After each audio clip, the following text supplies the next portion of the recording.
2005 में हमें एक अच्छे घर की तलाश थी, जिसके लिए दिन रात प्रॉपर्टी डीलर एजेंट्स के चक्कर लगा रहे थे हम।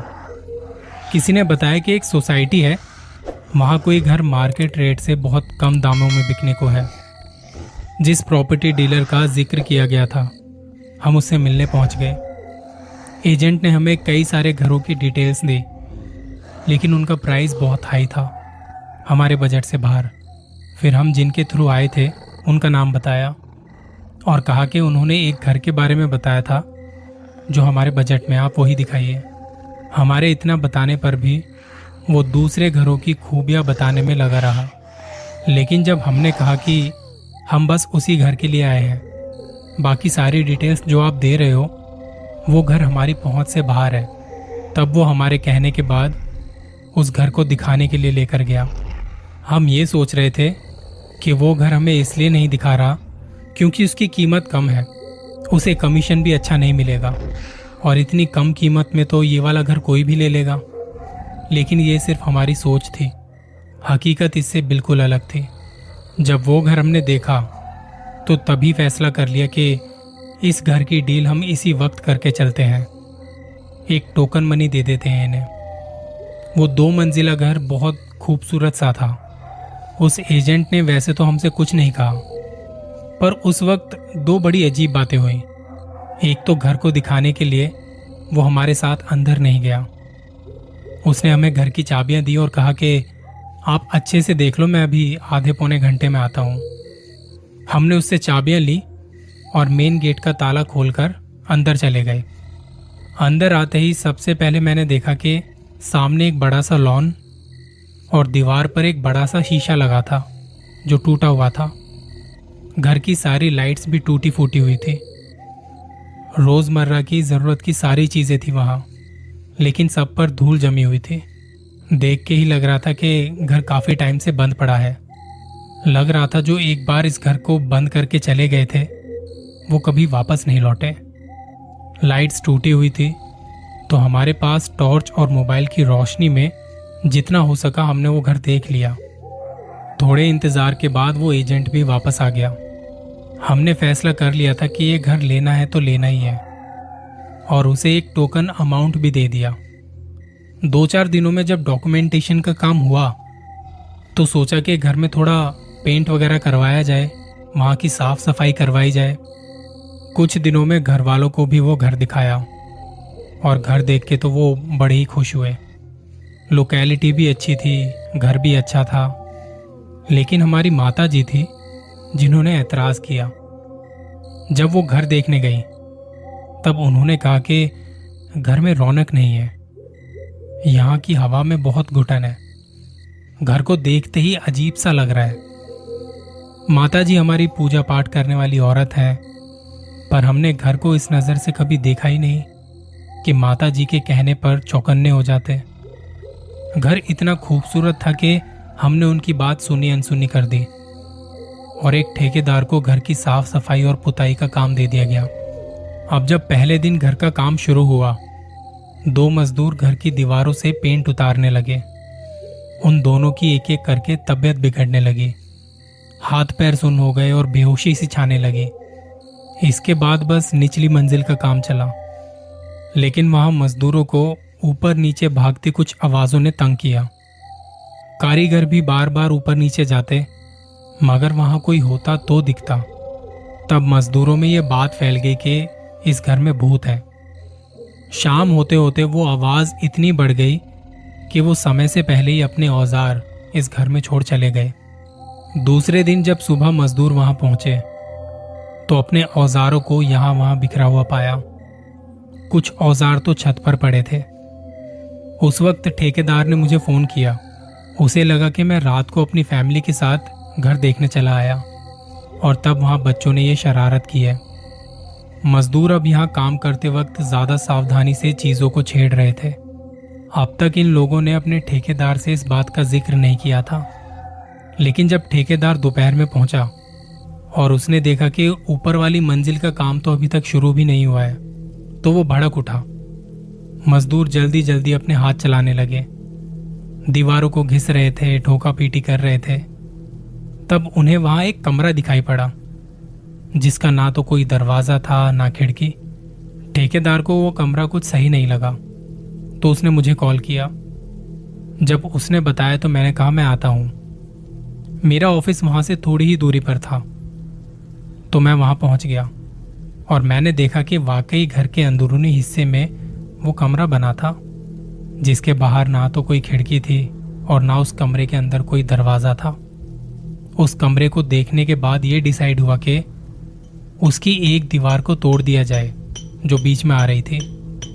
जिस वक्त वो दीवार तोड़ी गई मैं वहीं मौजूद था और जब दीवार टूटने का सिलसिला शुरू हुआ तब हमने औरतों के सिसकने की आवाज़ें बहुत साफ सुनी और वो आवाज़ें घर के अंदर उसी कमरे से आ रही थी। मैं सच बताऊं तो मेरे मन में एक बार भी नहीं आया कि इस घर में कोई भूत वूत जैसी चीज़ है। मैं सोच रहा था कहीं किसी औरत को कैद करके ना रखा गया हो यहाँ। वो आवाज़ सुन के मजदूर पीछे हट गए। जितनी दीवार तोड़ी थी उतनी ही छोड़ दी। दीवार को हाथ लगाने से मना कर दिया। तब ठेकेदार आगे बढ़ा, उसने हथौड़ा उठाया और वो दीवार इतनी तोड़ दी थी कि अंदर आने जाने का रास्ता हो गया। अब मैं आगे बढ़ा। पहले तो अंदर झांका पर वहां अंधेरा था। टॉर्च से रोशनी की तो कमरे को खाली पाया। मैं अंदर आया और मेरे पीछे ठेकेदार भी आ गया। एक बड़ी अजीब बात के जहां पूरे घर की लाइट टूटी पड़ी थी, इस कमरे में 2 छोटे बल्ब लगे हुए थे। लाइट का स्विच ऑन किया तो वो जल उठे। रोशनी में देखा तो कमरा पूरा खाली है, लेकिन कमरे में बहुत अजीब किस्म की बदबू थी। वहां रुक पाना भी मुश्किल हो रहा था। वहां की सफेद दीवारों पर जगह जगह लाल रंग के धब्बे थे। कहीं कहीं तो ऐसा लग रहा था जैसे वो लाल रंग दीवारों से बह रहा हो। ठेकेदार ने कहा कि इस कमरे में नमी बहुत है, सीलन की वजह से दीवारें गीली हुई पड़ी हैं। अब वो दीवार इतनी तोड़ दी गई कि वहां दरवाजा लगाया जा सके। तब मेरे दिमाग में घूमते कुछ सवालों के साथ बेमन से ऑफिस चला गया। अभी ऑफिस पहुंचकर बैठा भी नहीं था कि ठेकेदार की फिर से कॉल आ गई। उसने जल्दी से घर वापस आने को कहा। मैं झुंझलाता हुआ गुस्से में वापस घर पहुंचा, लेकिन अब जो नज़ारा मेरे सामने था उसने मेरे भी रोंगटे खड़े कर दिए। वो मुझे सीधे उसी कमरे में लेके गया। उसने दीवार पर खुरपी से एक चोट मारी तो उसमें से लाल रंग दीवार से बहने लगा। मैंने उससे कहा कि ये क्या है, तो वो बोला आप इसे सूंघिए। मैंने जब सूंघा तो उससे ताज़ा खून की महक आ रही थी।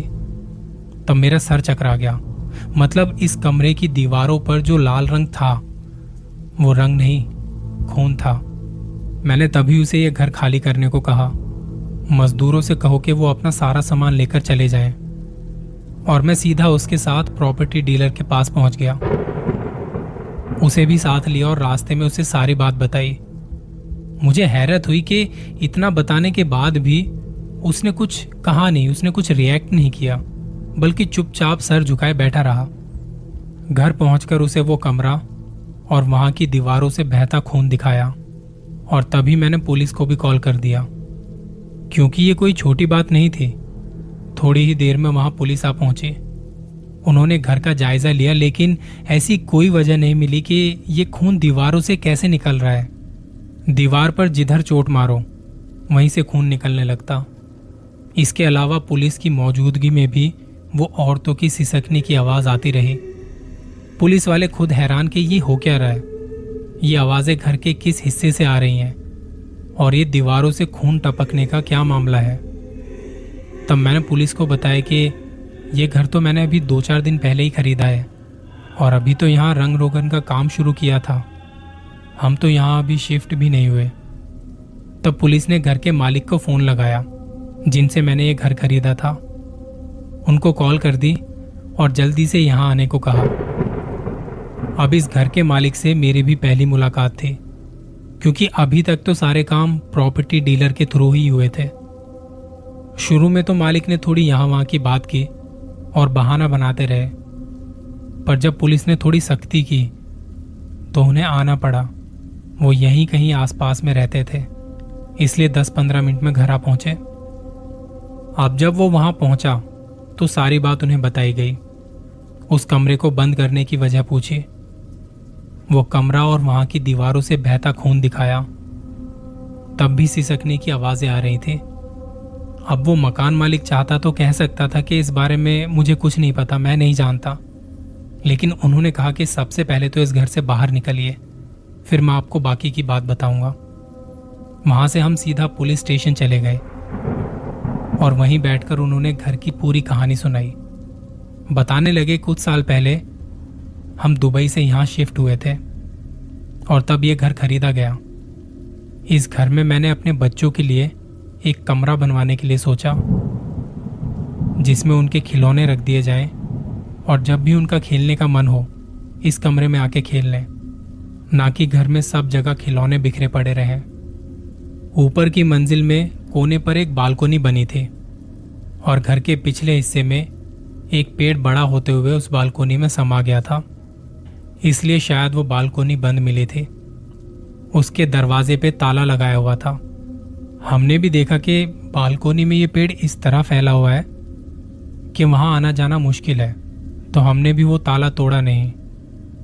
लेकिन अब जब बच्चों के कमरे का सोचा तो तब उस बालकोनी का ख्याल आया कि वैसे ही बेकार है तो क्यों ना वहीं पर एक दीवार खड़ी करके एक कमरा बना दिया जाए। हमने फिर कुछ कारीगरों को बुलाया।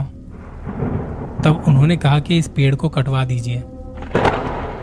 अब वो पेड़ घर के पिछले हिस्से में था, तो हमने भी कुछ सोचा नहीं और उनके कहे अनुसार वो पेड़ कटवा दिया। बालकोनी बंद कर दी गई, दीवारें खड़ी हो गई, लेकिन हमारा ये फैसला हमारे लिए मुश्किलें लेके आ गया। सुबह हमारे बच्चे स्कूल चले जाया करते थे और घर में सिर्फ एक छोटी बेटी हुआ करती थी, लेकिन वो आहिस्ता आहिस्ता उस कमरे में जाने से डरने लगी। डांट फटकार के बाद वो चली तो जाती थी, पर थोड़ी ही देर में उसके रोने की आवाजें आने लगती। अच्छा खासा वॉशरूम जाया करती थी, पर अब तो जहां बैठती थी वहीं हल्की हो जाती। उसके खिलौने वाले कमरे में बदबू आने लगी थी। अच्छी खासी सबसे बातें किया करती थी वो, लेकिन अब एकदम से बिल्कुल बोलना बंद कर दिया था। कभी कभी खाना खाते हुए उल्टी करती और उसी उल्टी को अपने हाथों में भर के वापस खाने लगती। इलाज करवाने के बाद भी उसकी ये हरकतें बढ़ती चली गई। उसकी हालत दिन पे दिन इतनी बिगड़ गई कि बोलना तो दूर की बात, उसने चलना भी छोड़ दिया। उसके इलाज में कोई कसर ना छोड़ी, डॉक्टर के चक्कर काटते रहे, लेकिन जो असल वजह थी वो हम समझ नहीं पा रहे थे। हम लोग बिल्कुल बेबस हो गए। तब हमारी मुलाकात एक डॉक्टर से हुई और उन्होंने एक बुजुर्ग से मिलवाया जो वहीं रहा करते थे। पहले तो उन्होंने मेरी बेटी और बीवी का नाम पता किया और फिर कहा कि ये कोई मामूली बात नहीं है, मुझे देखने के लिए खुद तुम्हारे घर पे आना होगा। डॉक्टर भी हमारे साथ ही थे। जब हम उन्हें घर लेके गए तो उनका रात को ही यहाँ से निकलने का प्लान था, पर जब वो मेरी बेटी पर कुछ पढ़ने लगे उन्होंने कहा कि मैं इस घर में 3 दिन रहूंगा और मुझे पानी की 3 बोतलें, एक तिनके वाली झाड़ू, कपूर और कोयले का बंदोबस्त कर दो और तुम चले जाओ। अगर मैं तुम्हें फोन करूं तो आना, वरना 3 दिन बाद तुम शाम को घर आ जाना। उनके कुछ पढ़ने से मेरी बेटी की तबीयत बेहतर होने लगी। उसकी जो आंखें चढ़ी चढ़ी सी रहती थी वो सही दिखने लगी। उसने हमें पहचानना शुरू कर दिया और अपनी माँ को देख के वो रोने लगी। उस वक्त जिस हालत में ये घर था, हम उसे वैसे ही छोड़ के अपने किसी रिश्तेदार के यहाँ चले गए। अब हमारे पीछे से उस बूढ़े बाबा ने क्या किया, वो उस कमरे में बंद रहे या पूरे घर में पूजा पाठ वगैरह करते रहे, उन्होंने कुछ खाया या सिर्फ पानी पीते रहे, हमें कुछ नहीं मालूम। हमें उनकी तरफ से कोई कॉल तक नहीं आई और वो 3 दिन बड़े भारी गुजरे। पर अच्छी बात यह थी कि उन 3 दिनों में हमारी बेटी बिल्कुल ठीक हो गई। तीसरे दिन मैं अपने भाई और डॉक्टर साहब के साथ घर पहुंच गया। वहां पहुंचे तो वो बूढ़े बाबा घर के लॉन में बैठे मिले। तब उन्होंने बताया कि इस घर में पिशाचों का साया था। 1 नहीं 2 नहीं, पूरे 7 पिशाच इस घर में रहा करते थे। उनका ठिकाना वही था वही पेड़ जो इस घर की बालकोनी को छू रहा था। शायद पिछले वाले मालिक को भी इस घर के बारे में पता था, तभी उन्होंने इस बालकोनी को बंद रखा हुआ था। जब हमने वो पेड़ कटवाया तो वो सातों पिशाच हमारे बच्चों वाले कमरे में आके रहने लगे। अब क्योंकि हमने उनका घर उजाड़ दिया था तो वो गुस्से में थे। उन्होंने हमारी बेटी को पकड़ लिया ताकि हमें तंग कर सकें। उस बूढ़े बाबा ने उन्हें घर से निकालने की बहुत कोशिश की, लेकिन वो इतने शक्तिशाली थे कि जलाए जाने के बाद भी वहां से जाने को तैयार नहीं हुए। तब बूढ़े बाबा ने उन्हें इस घर की दीवारों में कैद कर दिया। उन्हीं के कहने के बाद हमने उस कमरे को बंद कर दिया था, वहां दीवारें खड़ी करवा दी। लेकिन हम अब उस घर में इतना कुछ देख चुके थे कि हम अब वापस जाने को राजी नहीं हुए। तब हमने इस घर को बेचने का इरादा किया। हमारे मोहल्ले में ये बात फैल चुकी थी, इसलिए इतने महीने गुजरने के बावजूद भी कोई इसे खरीदने को राजी नहीं हुआ। हालांकि उस बूढ़े बाबा ने कहा था कि अभी आपको कोई नुकसान नहीं पहुंचा सकते, बस आप उस कमरे को कभी मत खोलिएगा। हमने तो कमरे को इस तरह से बंद कर दिया था कि किसी को पता भी न चले कि यहाँ पे कोई कमरा है। लेकिन जाने अनजाने कैसे आप लोगों को अंदाजा हो गया और आपने वहां की दीवार तोड़कर उन पिशाचों को आजाद कर दिया। मैं माफी चाहता हूं कि आपसे उस कमरे का राज छिपाया, लेकिन मैं बस इतना कहूंगा कि आप उस घर में दोबारा ना जाएं और मैं आपके पैसे वापस करने को भी तैयार हूं। मैं तो इतना कुछ देखकर पहले ही डरा हुआ था। अब उनके सारे किस्से सुनने के बाद शायद एक कदम भी उस घर में रखने को तैयार ना होता तो अपने परिवार को कैसे रहने देता वहां पे। मैंने उनसे कहा कि शुक्र है ये सब चीजें हमारे घर में रहने से पहले ही बाहर आ गई, वरना ना जाने उन पिशाचों का मेरे बच्चों पर क्या क्या असर होता, और इस दफा ना जाने वो हमारे बच्चों के साथ क्या करते। पुलिस वाले भी हमारे आसपास खड़े ये अजीब वाक्य सुन के हैरत में थे। फिर बात यहाँ पहुंची कि वो मेरी रकम वापस कर देंगे और जो बूढ़े बाबा पहले आके उन्हें घर की दीवारों में कैद करके गए थे, दोबारा से उनको बुलाया जाए इस मसले को हल करने के लिए। मैं तो खैर दोबारा कभी उस गली तक भी नहीं गया, लेकिन सुनने में आया था कि दोबारा से वही बूढ़े बाबा वहां आए और कुछ पढ़ वढ़ के चले गए। कहते हैं कि हर खूबसूरत चीज के पीछे कई राज छिपे होते हैं। वो घर भी बड़ा खूबसूरत था, पर उसके राज बड़े भयानक और खौफनाक थे।